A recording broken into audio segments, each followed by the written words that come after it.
Hello, Arsan, can you hear me? Yes, Simon, I can hear you. Can you hear me? Okay, yes. So I think we can start off. Thank you everyone who has joined in. This is KSB Securities live webinar. Today with me, I have our Managing Director, Arsalan Sumro. So just a brief introduction, Mr. Sumro has previously worked as Senior Advisor to Swedish Frontier Markets Asset Manager, Tundra Fonder AB. His main responsibilities included managing Pakistan's assets and contributing to the frontier markets investment strategy. Prior to that, he has also held the position of head of equity at JS Investments, where funds under his watch were nominated for several Lipper Awards. So first of all, thank you, Arsalan, for joining us for this webinar. So the format will be that anyone who has questions can post on the chat, because at the end we'll have a 10-minute Q&A session. And Arsalan, over to you. Thank you, Eamon. Thank you, everybody who has joined right now. I really appreciate everyone taking time out at times like this to listen to our webinars, where the aim is primarily to connect more with our retail investors, current investors, and even prospective investors. So the idea of having this webinar was to discuss the investment and stock market outlook according to our understanding, the way we see things are unfolding. So firstly, let's discuss about the environment that we are operating in right now. So if we just focus on the few facts जो हमें ज़्यादा पता है, वो ये है कि हम IMF के प्रोग्राम में हैं. IMF के प्रोग्राम के तहत हमें अपने टैक्स रेवेन्यूज बढ़ाने हैं. तो ये तो हमने बजट में भी देख लिया था कि गवर्नमेंट का फोकस है to increase the tax revenues. Number 1. Number 2, IMF के प्रोग्राम के अंदर हमें करंट अकाउंट अपना मैनेज करना है. करंट अकाउंट हमारा वो है जो करेंसीज के हमारे इनवर्ड्स आउटफ्लोज भी होते हैं और इनफ्लोज भी होते हैं, उसको बैलेंस करना है उस लेवल तक जहां तक अफोर्डेबल हो. तो ये एनवायरनमेंट है. दूसरा, तीसरा एनवायरनमेंट हमारा ये है कि पाकिस्तान के जो है कर्जे, हमने बहुत सुना है टीवी पे, मीडिया पे कि कर्जे बहुत ज्यादा हो गए और अनसस्टेनेबल हो गए हैं. अब वो कर्जे पे ऑफ करने के लिए हमें अपने टैक्स रेवेन्यूज बढ़ाने हैं और हमें अपने एक्सपेंडिचर्स कम करने हैं. अब tax revenues is a question. So this is the environment that we are operating in right now कि IMF का प्रोग्राम है हमारे पास, हमें अपने एक्सपोर्ट्स बढ़ाने हैं, हमारे टैक्स रेवेन्यूज बहुत कम है. They are almost at 11% of the GDP, which is one of the lowest in the region. So now let's move forward कि नेक्स्ट स्टेप क्या है. वो है कि हम लोग कोरोना में बैठे हुए हैं. We are sitting in a Covid environment right now where the focus has been that the consumption has declined. Number 1. अब ये कंजम्पशन डिक्लाइन की वजह से काफी सेक्टर्स, काफी बिजनेसेस, काफी इकोनॉमीज जो हैं वो डिस्टर्ब हो गई हैं, बैंकरप्ट हो गई हैं, उनके ऊपर सिवियर प्रॉफिटेबिलिटी प्रेशर्स हैं. करेक्ट. सो इसके बरअक्स द रियल फैक्टर इज कि गवर्नमेंट क्या कर रही है. How is the government responding to it. अगर हम वेस्टर्न सोसाइटीज की बात करें, उन्होंने फिस्कल डेफिसिट्स अपने 8 to 10% रख दिए हैं. इन्होंने अपने प्राइमरी डेफिसिट्स बढ़ा दिए हैं. फिस्कल डेफिसिट ये होता है कि आपकी रेवेन्यूज कम है लेकिन गवर्नमेंट ज्यादा खर्च कर रही है इकोनॉमी में टू स्पर इकोनॉमिक एक्टिविटी. ठीक है जनाब. सो पाकिस्तान के एंड में हमने देखा है कि जो फिस्कल डेफिसिट का टारगेट है वो नेक्स्ट ईयर इज 7%, जो शायद मीट ना हो. लेकिन उसके साथ साथ हमने देखा है कि प्राइमरी डेफिसिट जो हम लोग डेट पे रीपे करके वापस जो है उसको फोकस कर रहे होते हैं, वो प्राइमरी डेफिसिट भी हमारा जो है इस वक्त सिर्फ 1% के करीब है. इस पे काफी क्रिटिसिज्म हो रहा है कि गवर्नमेंट को और इंसेंटिव देने चाहिए, लेकिन गवर्नमेंट के पास इतनी कैपेसिटी नहीं है to be very honest under the IMF program. So this is where we are living in right now. This is the scenario. अच्छा, because of Covid we have seen कि लोगों का परचेजिंग पावर कम हो गया. Businesses जिनको losses हो रहे थे वो एक्सपेंशन की तरफ नहीं जा रहे, वो ले ऑफ कर रहे हैं, वो पे कट्स कर रहे हैं. सिमिलरली जो लोग हैं जो ले ऑफ हुए हैं वो अपने पैसे सेविंग से विड्रॉ कर रहे हैं, और जो नहीं ले ऑफ हुए वो अपने कंजम्पशन विदहोल्ड कर रहे हैं. For instance, if you're working from home and you wanted to buy a car, so you don't really feel like buying a car right now for next couple of months or maybe for 6 months, जब तक इसके कोई problem solve नहीं होता है. Similarly, if you were not planning on spending money, right now you are forced to save money. So we have seen that because of the saving culture, temporarily we have seen a lot of retail activity coming into the stock market. अब उसका क्या मतलब है कि लोग कुछ घर पे बैठे हैं, students are not having the universities, किनकी जॉब्स नहीं है, एंड नाउ अभी अकाउंट खोलना बड़ा आसान हो गया है. आपके काफ़ी जो चीज़ें हैं पेपर इंटरेक्शन कम हो गया है, तो it's become very easier and globally हम ये फिनोमेना देख रहे हैं कि रिटेल ट्रेडिंग इंक्रीज हो चुकी है, right? So this is the environment that we are living in and उसमें हमें हेल्थ के ऊपर ज़्यादा फोकस करना शुरू कर दिया है। सो वी आर सीइंग के लोगों के कंजम्पशन पैटर्न्स पूरे चेंज हो गए। So this is what we are sitting with right now. एक कंजम्पशन पैटर्न पूरा आपका चेंज हो गया, दूसरा सेविंग्स की साइकिल हमारी चेंज हो चुकी है, तीसरा इकोनॉमिक आउटलुक जिसमें हम लोग बैठे हुए हैं that has also changed. Now, we will not want to go into the details of the budget and the economic outlook because the idea is okay, to keep this session more interactive once you have questions and to answer that. So, अगर हम इस पे आते हैं कि budget में क्या की चीजें थी जो हमने देखने वाली थी। नंबर वन तो ये थी कि जो टैक्स टारगेट है 4.9 ट्रिलियन का, that's not achievable. So if it is not achievable, it was just planned as an exercise right now, ताकि हमारे जो लोग हैं उनको सिर्फ ये इंडिकेशन आ जाए कि हम लोग आईएमएफ के प्रोग्राम में हैं और हम लोग कोशिश करते रहेंगे अपने टैक्स टारगेट्स मीट करने की, जो बहुत मुश्किल है, this is close to impossible. So if that is the environment that we are living in right now, और हमें फिर ये समझ आ जाना चाहिए कि गवर्नमेंट के पास बजट में ज्यादा कैपेसिटी नहीं थी, और हफीज शेख साहब बजट के नेक्स्ट डे ही हमें कह रहे हैं कि हमारे पास इतने ज्यादा फंड्स ही नहीं है आवाम को देखने के लिए, ना ही जो है हम टैक्स रेवेन्यूज में ज्यादा कमी करने के सोच सकते हैं। इन शॉर्ट कि हमारी इकोनॉमी को ये पूरा बर्दाश्त करना होगा period, let's just put it that way. So while we are enduring that period, हमारी सबसे ज्यादा स्टॉक मार्केट और इन्वेस्टमेंट्स के पॉइंट ऑफ व्यू से बेट ये है कि कोरोना के जमाना गुजर जाए ताकि हम लोग कंजम्पशन वापस देखें, स्टॉक मार्केट्स में वापस रैली है। बिकॉज कोरोना की वजह से दो चीजें हुई हैं जो पहले लोग ज्यादा फैक्टर इन नहीं कर रहे थे। अब मैं आपको उसकी एग्जांपल देता रहूं। ए, इंटरनेशनल ऑयल प्राइसेस जो थे वो 65-70 डॉलर से आपके हो गए तकरीबन $40 से गिर गए थे 30 और $25 की रेंज तक की, राइट? सो नया बेस जो उसको $40 हो गया। That is good for a country like Pakistan, जहाँ पे $16 बिलियन के हम लोग इंपोर्ट करते थे, तकरीबन 5 से 6 बिलियन डॉलर आपके यहीं से बच गए। इसकी वजह से क्या हुआ, हमें इन्फ्लेशन का जो आउटलुक है वो बजट में एक चीज हमें अच्छी नजर आई है कि नेक्स्ट ईयर का इन्फ्लेशन का जो आउटलुक है दैट 6.5%, 6.5%। तो अमूमन स्टेट बैंक क्या करता है, वो जो अपनी मॉनेटरी पॉलिसी में डिस्काउंट रेट सेट करता है वो इन्फ्लेशन +1 या 2% ज्यादा करता है। ठीक है, इस वक्त हम लोग 8% पे बैठे हुए हैं, 1.5% पे ज्यादा बैठे हुए हैं, और गुंजाइश भी ये है, एक्सपेक्टेशन भी है कि डिस्काउंट रेट कट होगा। ठीक है जनाब, तो कोरोना की वजह से ऑयल प्राइसेस नीचे आ गई, उसकी वजह से पाकिस्तान की जो है इंपोर्ट बिल कम हो गया, इन्फ्लेशन कम हो गया, उसकी वजह से डिस्काउंट रेट कम हो गया। अच्छा, अब डिस्काउंट रेट कम होने की वजह से कुछ सेक्टर्स को नुकसान हुआ है, मार पड़ी है, और कुछ सेक्टर्स को फायदा हुआ है। मैं आपको एग्जांपल दूं ये 24 मार्च को इंडेक्स पे बिल्कुल बॉटम लगा था, और यहाँ पे हम लोग जब बैठे हुए हैं तो बैंकिंग सेक्टर ने इंडेक्स को आउट परफॉर्म नहीं किया। मतलब अगर इंडेक्स ने आपको 22-23% रिटर्न दिया है, तो बैंकिंग सेक्टर ओवरऑल ने आपको सिर्फ 8-9% रिटर्न दिया है। वो इसलिए दिया है बिकॉज इंटरेस्ट रेट कम होने से एक तो इनकम जो ये आपसे पैसे डिपॉजिटर से लेके ये इन्वेस्ट कर रहे होते हैं टी बिल्स में, बॉन्ड्स में, वो उनकी इनकम खत्म हो गई है। दूसरा ये होता है कि क्योंकि बिजनेसेस में इतने लॉसेस आ गए हैं लोगों के पास, तो मेजोरिटी जो बोरोवर थे या बिजनेस वाले थे या जिन्होंने गाड़ियां किस्तों पे ली थी, वो कह रहे हैं भाई हम लोग इस साल तो आपको पैसे नहीं दे सकते, इस साल के बाद आपको पेमेंट करेंगे।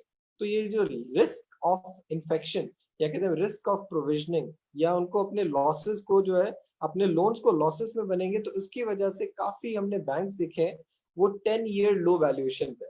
मतलब कि 2008 के जो क्राइसिस हुए थे बेनजीर की डेथ के बाद, करेंसी क्राइसिस के बाद, ये वैल्यूएशन उस हिसाब पे नीचे आ गई। और वैल्यूएशन को हम बैंक्स पे देखते हैं कि बुक वैल्यू से कितना नीचे जा रहा है। मैं आपको एग्जांपल दे दूं, एमसीबी इस वक्त 155 रुपए का शेयर है, इसकी बुक वैल्यू 140-45 रुपए। लास्ट टाइम ये इसकी जो वैल्यूएशन आई थी वो 2008 में थी। और यूबीएल की अगर हम बात करें तो यूबीएल इतना बॉटम जो यही 2008 में टच किया था। सो मैं आपको इसलिए ये पूरा गाइड कर रहा हूँ कि आपके डिस्काउंट रेट कट होने से ये जो सेक्टर हमारा बैठ गया। ठीक है जनाब। सो अब हम दूसरा सेक्टर देखते हैं, oil and gas sector, exploration वाली कंपनीज, वो कंपनीज जो ऑयल जमीन से निकाल के, गैस जमीन से निकाल के बेच रही होती है। अब वो कंपनीज जो है हमने देखा है क्योंकि ऑयल प्राइसेस $25 से वापस $42 पे आ गए हैं, $42 पे, तो उनमें रिकवरी उतनी आई है जितनी इंडेक्स में आई है, 23-24%, रफली वही आपकी ग्रोथ रेट है। दैट मीन्स कि आपको यहाँ से आउटलुक देखना है कि ऑयल प्राइसेस पे क्या लग रहा है आपको। इफ यू फील, अगर हमारा व्यू है कि $40 to $45 is a new base, इस पे इन जो कंपनीज की अपसाइड है वो यहाँ से तकरीबन 15-20% और आ जाती है, बिल्कुल सेफली। अच्छा, कुछ सेक्टर्स हैं जिनको फायदा हुआ है उनकी कोर लॉन्ग टर्म चीजों पे, लेकिन हिट हुई है शॉर्ट टर्म। मैं आपको एग्जांपल दूं, कंस्ट्रक्शन सेक्टर जैसे सीमेंट्स है, ठीक है जनाब। सीमेंट्स में सबसे ज्यादा एनर्जी की कॉस्ट होती है कोयले की। अब कोयला आपका $75 पर टन से आ गया $55 पर ton, number one. Number two, construction में आपके एनर्जी इंटेंसिव बिजनेस होता है, आपको बिजली भी चाहिए होती है, गैस भी चाहिए होती है, और वो हमने देखा है कि आपकी ऑयल प्राइस से नीचे आने से फर्नेस फर्नेस ऑयल जो ये जलाते हैं अपने जनरेटर्स में, अपने पावर प्लांट्स को फ्यूल देने के लिए, उसकी प्राइसेस भी कोलैप्स कर गई हैं। So that's a positive sign. तीसरी चीज, कुछ कंपनीज हैं जिन्होंने बहुत ज्यादा लोन लिया था पुरानी बिजनेस साइकिल में 2015, 16, 17 में एक्सपेंशन करने के लिए। उन्होंने प्लांट्स लगाए, 200 मिलियन डॉलर, 250 मिलियन डॉलर खर्च करने के, अब उनकी इंटरेस्ट कॉस्ट भी कम हो गई है। तो अगर हम देखें, फॉर इंस्टेंस पायनियर और चिराग सीमेंट जो है, ये बहुत ज्यादा लेवरेज या फाइनेंशियल लेवरेज हम इसे कहते हैं, ये ज्यादा लेवरेज ले चुके थे। अब इस वक्त जो है उनको ये इंटरेस्ट रेट कट होने से उनकी वैल्यूएशन में फायदा है, क्योंकि जब उनको कर्जे की किस्तें कम देनी पड़ेगी तो उनको प्रॉफिट ज्यादा हो जाएंगे, तो उसकी वजह से एक्सपेक्टेशंस चेंज हो रही है। सिमिलरली अगर इसी सेक्टर को हम देखें तो यहाँ पे गवर्नमेंट का एक क्लियर कट फोकस है कंस्ट्रक्शन सेक्टर को ग्रो करने का, बिकॉज 2 साल तक और कोई कोई मेगा प्रोजेक्ट हमने नहीं देखा सिवाय नया पाकिस्तान हाउसिंग हो या कंस्ट्रक्शन एमनेस्टी जो हमने देखी है। अब कंस्ट्रक्शन एमनेस्टी में हुआ क्या, सपोज करें आपके पास पैसे हैं और आप पहला घर लेना चाहते हैं, तो उस पर आपकी कैपिटल गेन टैक्स जो है बिल्कुल मिनिमम कर दिए गए हैं। स्टैंप ड्यूटी होती है, रेगुलेटरी ड्यूटी होती है, वो भी आपको मिनिमम कर दी गई। इस बजट में सीमेंट की प्राइसेस को भी ₹12.5 कम करने की इंसेंटिव दिया था, जो हमें लग रहा है कि वो शायद नहीं हो पाएगा। ठीक है जनाब, तो ये सीमेंट सेक्टर। लेकिन ये चीजें थी पॉजिटिव। एक चीज है नेगेटिव, वो ये है कि मुझे अगर घर बनाना था अपने पोर्शन या साइड पे या अपने प्लॉट पे, तो मैं अगर खुद मोबाइल नहीं हूँ, मैं खुद अगर बाहर नहीं जा रहा, तो मेरे वो जो प्लान है वो डेफर्ड हो गए। तो क्योंकि मुझे खुद श्योरिटी नहीं है कि मैं बाहर ज्यादा क्यों साइट विजिट्स करूं, खुदा ना खास्ता। अब जब हम देख रहे हैं कि almost everyone in the immediate family या फ्रेंड्स में या आपकी फैमिली में केसेस आ रहे हैं, तो देखो साइकोलॉजिकली लोग अपने पैटर्न जो है कंजम्पशन का चेंज कर रहे होते हैं, डिले कर रहे होते हैं। ठीक है, सो कंजम्पशन में इसको हिट पड़ी है, ये हमने चीज देख ली है। सो अगर इसको हम साइड करें और देखें कि जैसे ऑयल मार्केटिंग कंपनीज जैसे पीएसओ हो गया, हास्कॉल, अटक पेट्रोलियम, शेल, अब इनके ऊपर आप भी देख रहे होंगे कि पेट्रोल में शॉर्टेज हो गई पूरे पाकिस्तान में।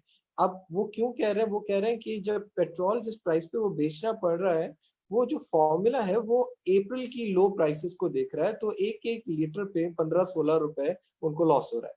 तो हम देख रहे हैं कि पीएसओ क्योंकि गवर्नमेंट ओन्ड है, वो फिर भी बेच रहे हैं इम्पोर्ट करके, उनको लॉसेस होंगे हमारी एक्सपेक्टेशन के हिसाब से ₹10 पर शेयर का इसको लॉस है। मतलब शेयर प्राइस ₹10 से गिरनी चाहिए to adjust to the new reality.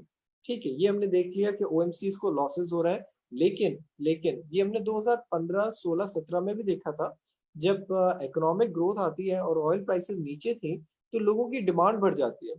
जो एग्रीकल्चरिस्ट होते हैं, जो जमींदार होते हैं, जो इंडस्ट्रीज होते हैं, अगर उनको डीजल सस्ता पड़ने लग जाता है तो वो ज्यादा कंजम्पशन करते हैं उसकी, right. And in that case we see के ओएमसीज में भी एक डेफर्ड मतलब कुछ अरसे के बाद ग्रोथ नजर आती है। और अगर हम ऑटो सेक्टर को भी देखते हैं, ऑटो सेक्टर्स में भी इंडस मोटर ऐसी कंपनी है जिसके प्रोडक्ट्स जो है 2017 से चेंज हो चुके हैं। उनकी नई फॉर्च्यूनर आई है, उनकी नई वीगो आई है, उनकी नई वेओस आई है, और नए करोला भी शेप आने वाला है 1 साल के अंदर। बट और ऑटो फाइनेंसिंग कम होने से इनको फायदा भी है, करेंसी स्टेबल होने से इनको फायदा भी है, क्योंकि ज्यादातर चीजें इंपोर्ट होती हैं। लेकिन वंस अगेन कंजम्पशन हिट हो गई है, आप समझ रहे हैं। कंजम्पशन जब हिट हो रही है तो आपके जो जून के अकाउंट्स हैं उसके भी रिजल्ट्स हमें नजर आ जाएंगे, बिल्कुल खराब आएंगे, क्योंकि अप्रैल में तो उनके प्लांट्स ही बंद थे। सितंबर में हल्की रिकवरी हमें नजर आ जाएगी, लेकिन it will coincide with the second wave की जब हम बात कर रहे होते हैं इकोनॉमी में कि सेकंड वेव ऑफ इन्फेक्शन आ रही है, तो लोग फिर भी इतने कंफर्टेबल नहीं होंगे अपने नई गाड़ी लेने की, वो बोलेंगे चलें भाई फिलहाल तो काम चला है, पैसे रोकें, बाद में देखी जाएगी, we like the new ships, लेकिन फिलहाल वेट करते हैं। क्योंकि इनको सबसे ज्यादा फायदा होता है ऑटो फाइनेंसिंग सस्ती होने का, गाड़ियों की लीजिंग अगर सस्ती हो जाती है तो उनको फायदा होता है। ये सेक्टर्स भी चलेंगे लेकिन बाद में। अच्छा, अब हम थोड़ा कंप्रेस करते हैं कि हमने डिस्कशन क्या किया। एनवायरनमेंट हमने देखा, टैक्स रेवेन्यूज हमें बढ़ाने हैं, एक्सपोर्ट्स पे गवर्नमेंट का फोकस है, ठीक है, आईएमएफ के प्रोग्राम में हमें रहना है वरना करेंसी में क्राइसिस आ सकते हैं, लोग फॉरेनर्स या लोकली हमारे ऊपर इकोनॉमिक सिस्टम पे ट्रस्ट उतर जाएगा।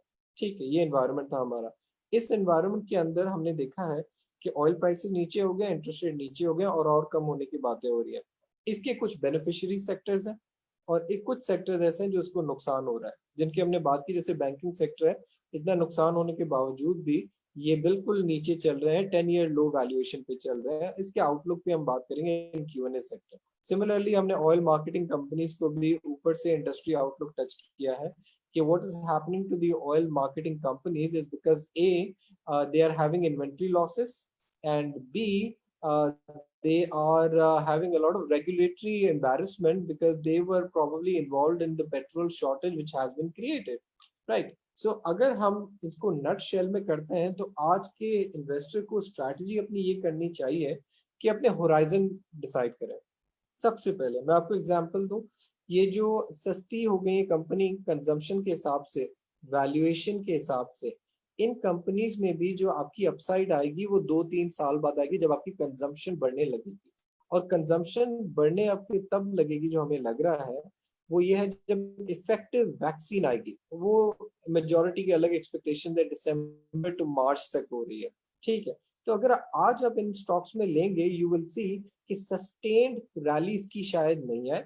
एंड सस्टेन्ड रैली ना आने के मकसद ये है क्योंकि जब रिजल्ट्स होंगे, जून रिजल्ट्स, सितंबर रिजल्ट्स, वो इतने इनके फेवर में नहीं होंगे।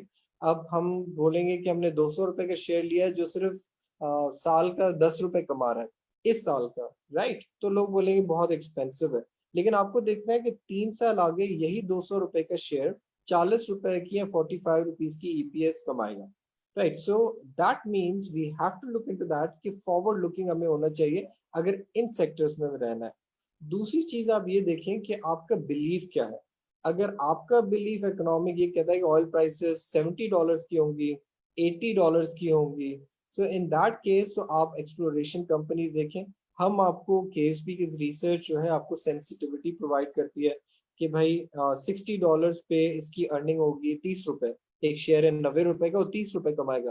तो आप खुद कह सकते हैं कि 150 से $250 की इसकी वैल्यू होनी चाहिए, 50-60%।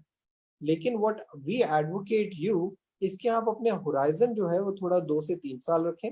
नंबर वन, कोई एग्रेसिव जरूरत नहीं है कल ही आपको इन्वेस्ट करने की कि आप सारे एग्स अपने कल ही बेच इन्वेस्ट कर लें।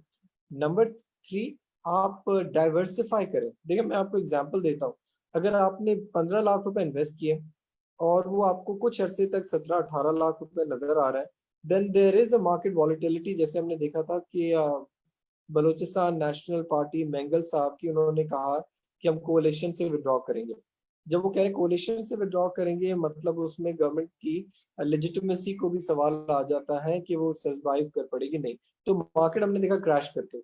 आज हम देख रहे थे कि सुप्रीम कोर्ट का फैसला मेरे ख्याल से अभी होने वाला है 4-4:30 बजे, जस्टिस फैज ईजा का। तो ये जुडिशरी वर्सेस गवर्नमेंट का भी टसल था, इसीलिए मार्केट आपकी थोड़ी बैकफुट नेगेटिव हुई थी, राइट? तो ये चीजें हम देख के हम इन्वेस्टर्स को ये एडवाइस करते हैं आप डाइवर्सिफाई जरूर करें।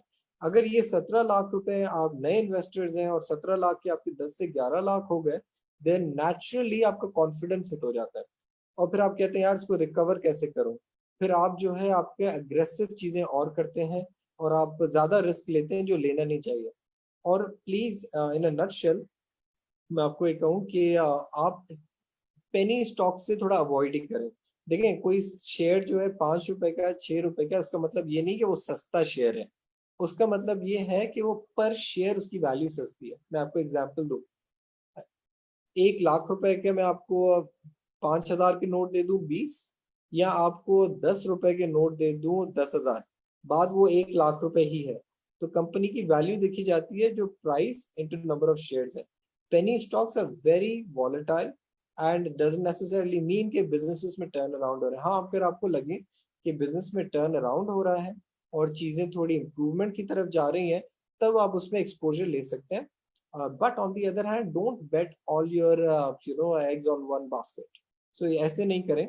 So let's just try to focus on this कि अगर हम इन्वेस्टमेंट स्ट्रैटेजी हम आपको जैसे बताना चाह रहे हैं, हमारे केएसबी की टीम, वो हमेशा ये फोकस करें कि आप डाइवर्सिफाई करें। It is very important for you कि आपको इस एसेट क्लास को 5 से 10 साल के लिए देखना पड़ेगा, और कुछ डिविडेंड यील्डिंग स्टॉक्स में भी जाए। उसका तो साइकोलॉजिकल कंफर्ट होती है, आपको आजकल अपने बैंक अकाउंट देना है, और वो जो कंपनी आपकी इन्वेस्टी है वो आपको डायरेक्ट पैसे ट्रांसफर कर देती है। तो is a feel good factor. चले भाई, कुछ कंपनी कैश भी दे रही है, you don't need to necessarily sell and incur capital gain tax.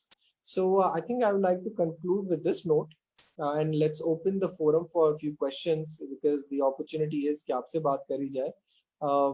Market के हालात इस वक्त शॉर्ट टर्म में टेस्टिंग है, क्योंकि क्लैरिटी नहीं है, लेकिन 2 साल या 6 महीने या 3 साल का जो व्यू लेना चाहिए, जो 95% इन्वेस्टर्स को लेना चाहिए, उस व्यूज के हिसाब से मार्केट बहुत अट्रैक्टिव है आज इन्वेस्टमेंट के लिए। और अगर आज भी इन्वेस्टमेंट करें तो थोड़ा डाइवर्सिफाई करें, और उन सेक्टर्स में करें जो आपका बिलीफ है कि आपको ज्यादा आउट परफॉर्मेंस देंगे इंडेक्स से ज्यादा। सबसे पहली बात यह है, और सबसे आखिरी बात यह है कि इस वक्त डिस्काउंट रेट चल रहा है 8%। अगर आप बैंक में पैसे रखेंगे तो आपको 7% मिलेंगे साल में, कैश फंड्स में रखेंगे 6.5-7% मिलेंगे। इसीलिए थोड़ा रिस्क लेना आपका बनता है। So let's open the floor for questions, Eamon. Let's see Yes, what. so we have a couple of questions here. So Sama is asking the probability of reduction in charges transferring to customers from construction companies, and also impact on real estate prices due to increase in personal savings. Firstly, of course, ये जो आपकी transaction charges कम हुई है, stamp duties कम हुई है, और आपके जो बिल्डर्स के लिए fix tax regime construction amnesty में आया था। एंड तीसरी चीज जो उसमें ज्यादा चेरी ऑन टॉप ये थी कि कोई आपके सोर्स ऑफ इनकम आपको नहीं बतानी अगर आप कंस्ट्रक्टेड प्रॉपर्टी लेते हैं या वो प्लॉट लेते हैं जिसपे आप कंस्ट्रक्शन कराएंगे। ठीक है, तो इसका impact on real estate prices ये है कि पहले हमें लग रहा था कि real estate prices continue to drop. देखें, डॉलर वैल्यूएशन में भी देखें तो हमारे पाकिस्तान की प्राइसेस बहुत ऊपर है compare to regional markets, and income के हिसाब से बहुत एक्सपेंसिव है। लेकिन आजकल गवर्नमेंट का फोकस भी ये है, एंड आई बिलीव आपके फोरक्लोजर लॉज जो होते हैं, मॉर्गेज के लॉज है, वो भी गवर्नमेंट सिंप्लीफाई कर रही है ताकि कंस्ट्रक्शन करवाना आसान रहे, रियल एस्टेट में इन्वेस्टमेंट करना आसान रहे। लॉन्ग टर्म जो हमने डेटा एनालाइज किया है पिछले 25 से 30 साल का, वो ये है कि आपके जो लॉन्ग टर्म रिटर्न्स होते हैं एनुअलाइज, वो होते हैं 14 से 15% पर ईयर, जो अगर आप प्रॉपर्टी या प्लॉट में इन्वेस्ट करते हैं। ठीक है, तो मेरा ख्याल है यहाँ से भी अगर हम देखा जाए तो हम लोग लॉन्ग टर्म रिटर्न्स वही देखेंगे 14 से 15%, लेकिन दैट इज सेफर। उसमें इतनी ज्यादा वॉलेटिलिटी नहीं आती जितनी स्टॉक्स में आती है, लेकिन फॉर 2-3 इयर्स स्टॉक्स के रिटर्न हमें ज्यादा लग रहे हैं देन आपके real estate. Thank you for that, Arsalan. There's another question. Irfan Sheikh is asking, for overseas investors, is the PSX investment worth it given the normal dollar deterioration that happens? Please cover from both short term, for example, interest rate cuts may reduce exchange rate, mid-term and long-term perspective. Absolutely, very valid question. A lot of people that we have spoken to in last 10 years, they said they were better off keeping their money in dollars rather than converting and putting it back into rupees and sending it back home. That has been a concern. The balance of payment has been a concern. We saw that in 2008, we saw that in 2013, and we saw that in 2017 and 18 also, right? And including 19 for that matter. So PSX investment is worth it when the government understands that keeping rupees stable is very important for the macroeconomic outlook of the country and for the investors in the long term. In last 10 years, if you see, there have been major swings, but including that, if you were to just keep your money only in dollars or keep it in the stock market or mutual funds for that matter in last 12 years, then even then you would have made more money by just keeping your money in simple dollars or just buying gold for that matter. ठीक है, तो मेरा ये ख्याल है कि long term में आपकी इक्विटी और शेयर प्राइसेस जो है वो फिर भी आपको आउट परफॉर्म कर जाते हैं। अगर शॉर्ट टर्म की अगर हम बात करें, जो करंट आईएमएफ का प्रोग्राम है it's extremely stringent on the currency. ठीक है जनाब, वो कह रहे हैं मार्केट फ्री फ्लोट के हिसाब से तो करें, मैनेज फ्लोट करें, लेकिन आप ज्यादा एक्सेसिव करंट अकाउंट नहीं मेंटेन करें, क्योंकि हम अभी उस मसले से निकले पिछले साल। और हमारा ये ख्याल है कि स्टेट बैंक गवर्नर और आईएमएफ ये उस पर फुल फोकस कर रहे हैं कि आपके करेंसी को इतना ज्यादा डेप्रिशिएट नहीं करवाया जाए अगले 2 साल 3 साल के अंदर। If the programme is at risk, फिर हम देख सकते हैं गवर्नमेंट की तरफ से नेग्लिजेंस आ जाती है। In that case you are right, currency will be very volatile. Thank you so much. We have another question. Danish is asking, the dividend yield stocks may well be offering above risk-free savings rate in current scenario. Do you believe that they offer better value than the other sectors you mentioned, autos, OMC, cements, etc.? What would be the diversified balance between dividend yield stocks and earning growth-based stocks? Very valid question. Thank you for that. I think number one, yes, the dividend yielding stocks will definitely outperform the risk-free asset. Okay. But the sectors that I spoke about, those are betting on recovery in the economy. Look, this is the only second time in the history of Pakistan that we will be seeing these kind of oil prices and such kind of interest rates. तो इसको हमें 6 से 12 महीने तक evaluate करना पड़ेगा in 2021 and 22, and economy को ये इम्पेटस मिल जाता है। अगर आप सब बिजनेसेस से बात करें कि अगर आपको 7.5% पे फाइनेंसिंग मिल रही है, आप लेंगे, आप बिजनेसेस करेंगे, आप सेटअप करेंगे फैक्ट्रीज, सब बोलेंगे जी हाँ बिल्कुल करेंगे, प्रोवाइडेड एक्सटर्नल एनवायरनमेंट आपका सेफर हो, कोरोना ना होता और ये ऑयल प्राइसेस होती तो हमारी डेफिनेटली ग्रोथ आती। और मेरा पर्सनल ये ख्याल है और मेरा 2015, 16, 17 का एक्सपीरियंस भी ये कहता है कि ये वाले जो सेक्टर्स हैं cyclical, over 2 to 3 years will give you better money than your dividend yielding stocks, which will not give you a lot of capital appreciation. आपको dividend तो देंगे लेकिन शेयर प्राइस में इतनी ज्यादा aggressive movement शायद नहीं है। Thanks for that. Fahad Naeem has a question. How can we estimate earnings after 3 years while there are so many changing variables in this scenario? All right. So first, simply you look at the history. पिछले 3 से 4 साल की आप देखें, पिछले 5 साल की history देख लें और उसको अज्यूम करें इन डॉलर टर्म्स कि इस कंपनी की सेल्स इन डॉलर्स इतनी थी। फिर आप अगले 2 या 3 साल आगे जाके अज्यूम करें कि इस कंपनी, वही कंपनी की सेल अज्यूम करें 30% ऑफ दोज रेट्स जाती है इन डॉलर टर्म्स, और आप मार्जिन उसमें लगाए अपने हिसाब से कि आपको पहले बिजनेस समझना पड़ेगा।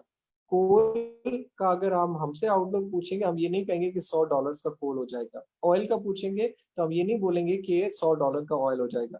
तो अगर पीक मार्जिन अगर आपको लगते हैं 35-40% थे, तो आप एक अज्यूम करें, सेंसिटिविटी बनाएं कि 25% या 22% मुझे नेक्स्ट मार्जिन रखना है 3 साल आगे जाके। इंटरेस्ट रेट आप अज्यूम करें कि 8 या 9% रहेगा, अभी 8% नहीं करें, आप 9.5-10% करें। Then you construct the balance sheet and your profit and loss statement in your mind. Then you can see कि जो वेरिएबल्स आपके जो बात कर रहे हैं उनमें आपको डाउन निकाल के भी प्रॉफिट्स इतने आ जाते हैं आजकल की वैल्यूज के हिसाब से, देन यू विल से यार it's worth taking the bet, it's worth taking the bet. देखिए corona has affected everybody, it's not just Pakistan, but this is not going to be, Allah Ta'ala khair kare, the vaccine will be formed. It's not going to be hopefully the end of the world, howsoever calamities, right? But vaccine जब form होगी तब लोगों को confidence वापस आएगा, mobility वापस आएगी। तो ये फैक्टर जब हमें मिल गया ना variable, then we can plan with much comfortable certainty. Thank you, Arsalan, for that. We have another question. So Farhan is asking, can you give ideas on diversification? And we have a student here, Azhar. He is asking, what do you think about fertilizer sector and future? What do you think about it? All right. So firstly, the question, can you give the idea about the diversified sector? So firstly, आप एक काम करें, आप KSC की website पे जाएं, PSX की website पे जाएं, ठीक है, वहां पे आपको इंडेक्सेस के सेक्टर होंगे, मतलब एक सेक्टर का कितना वेट है इन इंडेक्स। मैं आपको एग्जांपल दूं, जैसे बैंकिंग का होगा 25-27%, एक्सप्लोरेशन कंपनीज का होगा 16-18%, सीमेंट्स का होगा 10-12%। सो उसको आप नजर रखें और फिर आप अपनी सेक्टर एलोकेशन बनाएं कि आप कहें कि मुझे बैंक्स में ज्यादा मैं कंफर्टेबल हूं तो मैं 25 नहीं 40% रखूंगा, नंबर 1। और ये 40% भी अगर आप बैंक्स में रखें तो उसको स्प्लिट कर लें यूजुअली 3 से 4 कंपनीज में which you are comfortable with.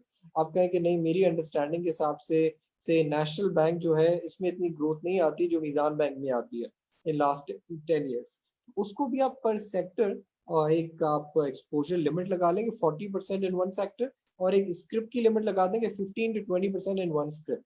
सो इस तरीके से जब आप डाइवर्सिफाई करेंगे देन यू विल रियलाइज कि आपकी वॉलेटिलिटी तो बहुत कम हो जाती है, लेकिन if you have the right good stocks तो आपके इंडेक्स को आप बीट कर जाते हैं।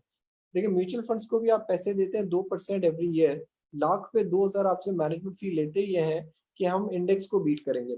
ये काम अगर आप खुद करें तो आपको you will have a better chance of outperforming the competitors and the mutual funds. Number two question, what is the outlook on the fertilizer sector?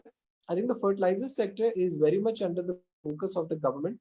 एक गवर्नमेंट यूरिया प्राइसेस रिड्यूस कर रही है, सब्सिडी दे रही है, डीएपी रिड्यूस कर रही है, and आजकल फोकस ये है कि जो फॉस्फेट और पोटैश वाले जो आपके इनपुट्स हैं उनके ऊपर ज्यादा सब्सिडाइज किया जाए ताकि वो नए आपकी चेंजिंग फार्मर बिहेवियर आ जाए कि नए इनपुट्स वो डालें। ठीक है जनाब। सो ये फर्टिलाइजर सेक्टर, लेकिन फर्टिलाइजर सेक्टर में आपको समझना चाहिए पिछले 10 साल से डिमांड में इतनी ग्रोथ नहीं आ रही। आप समझ रहे हैं कि जमीन हमारी उतनी है, इनफैक्ट वाटर सिक्योरिटी की वजह से जमीन थोड़ी कमी हो रही है जहाँ पे हम लोग फसल करते हैं, कोई ना कोई कभी फ्लड्स आ जाते हैं, लोकस्ट आ जाते हैं, तो डिमांड में इतनी ज्यादा ग्रोथ नहीं है। ये नहीं है कि पाकिस्तान अमीर होगा तो हमारी फर्टिलाइजर की डिमांड बढ़ जाएगी, तो डिमांड स्टिकी है। ज्यादातर ग्रोथ इसमें आती है आपकी एनर्जी प्राइसेस से या कॉस्ट ऑफ इनपुट से, वो गवर्नमेंट ने ऑलरेडी की बॉटम आउट कर दी है। तो और ये इनके पास जितने पैसे कमाते हैं, चाहे वो फौजी फर्टिलाइजर हो, चाहे एफएफसी हो, चाहे वो ई फर्ट हो, अमूमन इनका फोकस ये होता है कि रिटर्न वापस करें शेयर होल्डर को। सो शॉर्ट टर्म में आउटलुक में डाउनसाइड कुछ नहीं है, मीडियम टर्म में अपसाइड ही है, लेकिन लॉन्ग टर्म में इनको कोई नए प्लान्स अनाउंस करने पड़ेंगे for expansion into new ideas, तब जाके इनकी ग्रोथ ज्यादा आएगी। मैं एग्जांपल दूं, एंग्रो फर्टिलाइजर जो है वो कंसेशनरी गैस उसको मिलती है, मतलब हुकूमत उसको सस्ती गैस देती है क्योंकि उन्होंने कहा कि हम इन्वेस्ट करेंगे। ये जब इन्वेस्ट किया तो वो एक्सपायर हो रही है I think in 2 years time, तो 2 years के बाद उनकी गैस महंगी हो जाएगी। तो जब तक एंग्रो फर्टिलाइजर कोई नया प्लान नहीं अनाउंस करेगा कि हमारी जो अर्निंग्स में डिक्लाइन आएगा, प्रॉफिट्स में कम होगा बिकॉज गैस महंगी होगी, इस तरीके से हम उसको निगेट करेंगे, तब तक स्टॉक्स में ओवरहैंग रहते हैं। वैसे short term I don't think कि यहाँ पे ज्यादा डाउन साइड है। Thanks a lot, Arsalan, for that as well. We've got another question. How do you assess FX reserves over the foreseeable future? I understand it's easy to remit money out of Pakistan these days. In terms of risk, is there any chance by state banks, stricter restrictions, remote and old case in point, when the foreign currency accounts are frozen back in 90s? Some in overseas are still concerned, especially those who don't send or receive money via Sakra account.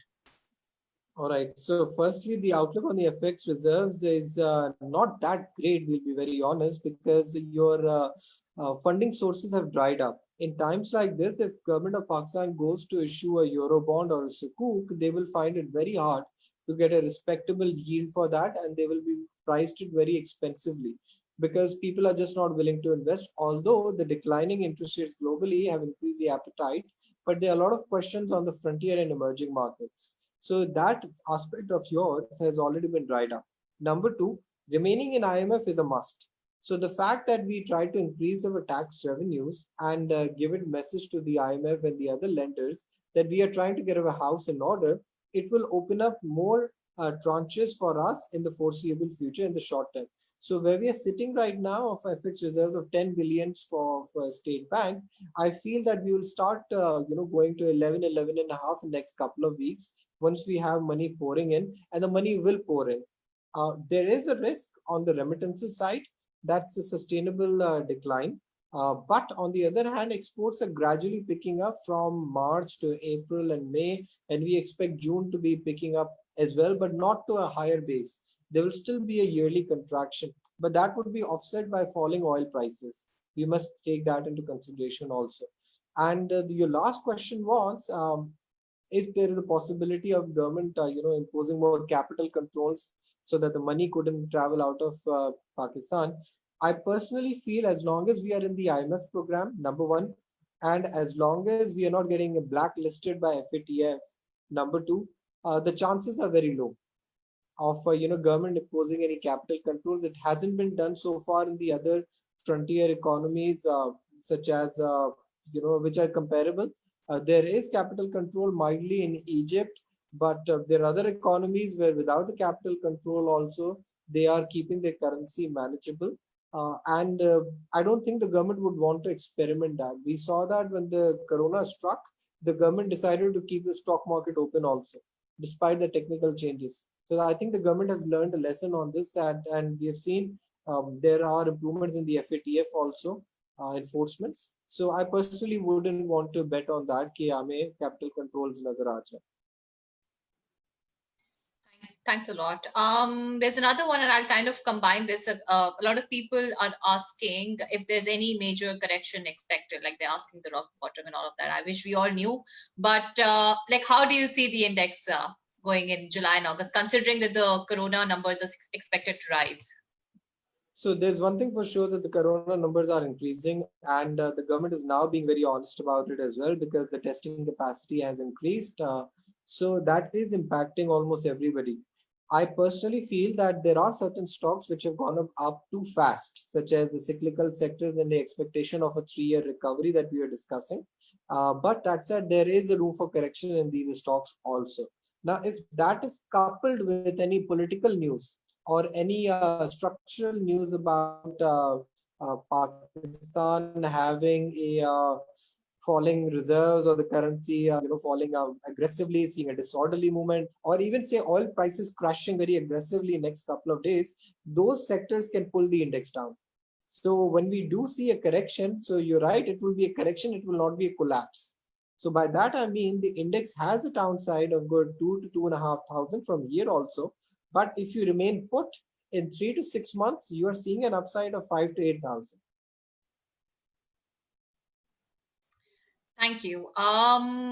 We have a couple of questions on Facebook as well, and a lot of people are asking about different sectors. So I request if we just briefly touch upon IT, pharma, banking, and yeah, that's about it. I think these three sectors in specific. From the IT sector, we personally really like Systems Company as a long-term bet, but in the short term, I feel the stock prices have matured. They have reacted aggressively. Similarly, you said that the IT sector. In the IT sector, I personally feel Avanceon and NetSol have a short-term rally to also continue. I'm not an expert in Avanceon and NetSol, but I feel that the momentum is there also. Regarding the pharma sector, farmers now, people are buying as a long-term story. They're not looking at the short-term profits here. They're looking at it from 3 to 5 years point of view, because the consumption pattern is changing. The governments are increasing their budget allocations. So especially, let's say, a Glaxo consumer, people have more awareness about the calcium and the vitamins and the nutritions. So the demand for those products is increasing, and the share price is also increasing. Which was the third sector that you said, Damon? So there was pharma, bank, and IT. Banks, I feel, the outlook is not as bad as what has been priced in the market, right? Because the valuations are 10-year low. The State Bank has already given 1-year principal deferment. State Bank has already lowered the interest rates, and there is a good sizable unrealized gain in their PIB books. So for instance, ये PIB उन्होंने Pakistan investment bonds लिए थे, fixed होता है. जब interest rate cut होता है तो उनके ऊपर गेन आता है. In my discussions, they can book some of these gains to offset the losses that they will have on their loan portfolio. So the outlook is, I think, exceptionally strong on the banking sector for 1 to 2 years. Great. Thank you so much, Arsalan. I think with this we'll conclude. We tried answering all the questions. Some people are asking if the recording will be available. Yes, it will be available on our Facebook page, our LinkedIn and Twitter accounts. If you are not following, please follow those up. Also download our application ktrade.pk to get access to our research reports. Thank you so much, Arsalan. You took out time from your busy schedule today. Thank you, everybody who joined in and asked the questions. We will try to keep this more often, so that we have a better linkage with all of our investors. Thanks a lot. Thank you, everyone. Have a nice day. Bye-bye.